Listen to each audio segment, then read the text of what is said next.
The overhead fluorescent light sputtered intermittently, throwing wan, unhealthy illumination across the confined kitchen space.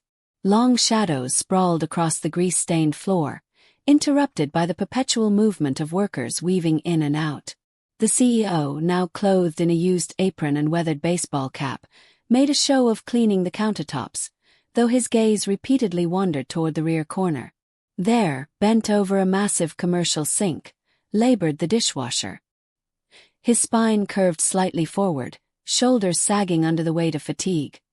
His work clothes so worn they appeared nearly colorless. Towering stacks of dishes reaching beyond his torso teetered precariously at his side, yet he continued his relentless cycle of scrubbing, submerging, rinsing, and starting over. His complexion, ashen and gaunt, bore the look of someone accustomed to being overlooked. The kitchen pulsed with a draining orchestra, the crash of cookware tumbling into steel basins, the whistle of vapor from the commercial dishwashing unit, the smack of damp towels against work surfaces. Through it all, the dishwasher's subdued coughing nearly disappeared into the pandemonium, yet the CEO's attention seized upon them, harsh, parched, and relentless. The atmosphere seemed to thrum with desperation, as though every wasted moment was a transgression. Without warning, a cutting voice pierced the din. "Pick up the pace. Those plates won't wash themselves." The manager's command came without even a glance toward the dishwasher. The worker offered no protest, never lifting his eyes. His movements simply accelerated, metal striking metal with greater force, creating the sound of someone battling an unwinnable race against time. The atmosphere was dense, oppressive, and merciless. The acrid bite of chlorine bleach saturated the walls, blending with the subtle sourness of scorched grease from the commercial fryer. Vapor drifted in sluggish plumes from the washing station, bearing the harsh aroma of cleaning solution that scraped at one's throat. The CEO could nearly taste the harsh chemicals with each inhalation. Beneath these odors lingered something more human, perspiration absorbed into the dishwasher's clothing, evidence of countless hours without reprieve.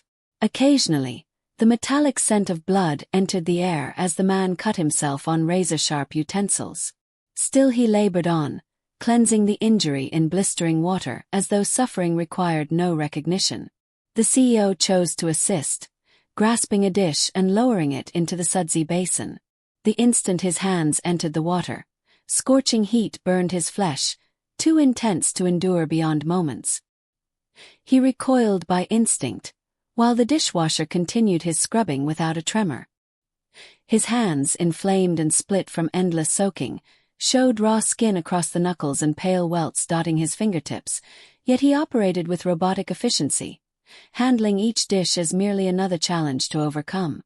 The CEO observed something additional. The protective gloves supplied by the establishment lay damaged and worthless in the corner. The man no longer acknowledged their existence. This had become his reality. When the momentary respite arrived, it hardly qualified as rest. The dishwasher positioned himself on an inverted box in the corner, removed from the commotion, unfolding a modest package from his clothing. Within lay a lone slice of stale bread, its edges hard and brittle. He consumed it deliberately, chewing mechanically, as if each morsel served merely to sustain his body rather than provide nourishment. The CEO observed his eyes darting constantly toward the kitchen's swinging entrance, alert and apprehensive. It was the expression of someone previously cautioned, "Don't squander time." No beverage, no warm meal, no comfort in the pause.